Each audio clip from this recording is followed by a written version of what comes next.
Middle east లో యుద్ధ జ్వాలలు మరింత తీవ్ర రూపం దాల్చాయి. నెల రోజులు గడిచిన డ్రోన్లు, క్షిపణులతో పరస్పర దాడులు కొనసాగుతున్నాయి.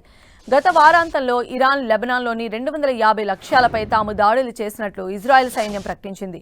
ఇరాన్లో 100 లక్ష్యాలపై, లెబనాన్లో మరో 150కి పైగా చోట్ల వైమానిక దాడులు నిర్వహించింది. బహుముఖ వ్యూహంతో ముందుకు వెళుతున్న ఇజ్రాయెల్ శత్రువుల కీలక స్థావరాలను ధ్వంసం చేసినట్లు వెల్లడించింది. అమెరికా, ఇజ్రాయెల్ యుద్ధ విమానాలు ఇరాన్లోని ఇస్లామిక్ రెవల్యూషనరీ గార్డ్ కార్ప్స్ లక్ష్యాలే ధ్యేయంగా భారీ దాడులు చేస్తున్నాయి. ఇరాన్ రాజధాని టెహ్రాన్కు ఆగ్నేయ దిశలో ఉన్న అత్యంత కీలకమైన పార్షియన్ పార్లమెంటరీ కాంప్లెక్స్ సమీపంలో భారీగా పేలుళ్లు సంభవించాయి. డజన్ల కొద్దీ యుద్ధ విమానాలు ఈ ఆపరేషన్లో పాల్గొన్నట్లు తెలుస్తోంది. క్షిపణి లాంచర్లు, ఆయుధ గిడ్డంగులు, కమాండ్ సెంటర్లపైన దాడులు జరుగుతున్నాయి.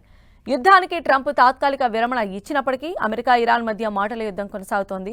ఈ గ్యాప్లోనే ఇరాన్లోకి 10,000 మంది సైన్యాన్ని అమెరికా పంపబోతున్నట్లు వార్తలు బయటకు వచ్చాయి. దీంతో అమెరికాకు స్ట్రాంగ్ వార్నింగ్ ఇచ్చింది ఇరాన్.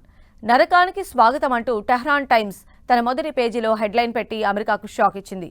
ఇరాన్ గడ్డపైన అడుగు పెట్టే ఏ అమెరికా సైనికుడైనా శవపేటికలోకే చేరుకుంటాడని డేంజర్ బెల్స్ పంపింది మీడియా సంస్థ. లెబనాన్పై ఇజ్రాయెల్ జరుపుతున్న భీకర దాడుల్లో మరణాల సంఖ్య రోజురోజుకు ఆందోళనకరంగా పెరుగుతోంది. మార్చి 2 నుంచి ఇజ్రాయెల్ చేపట్టిన సైనిక చర్యల కారణంగా ఇప్పటివరకు 1189 మంది ప్రాణాలు కోల్పోయినట్లు లెబనాన్ ఆరోగ్య మంత్రిత్వ శాఖ ప్రకటించింది.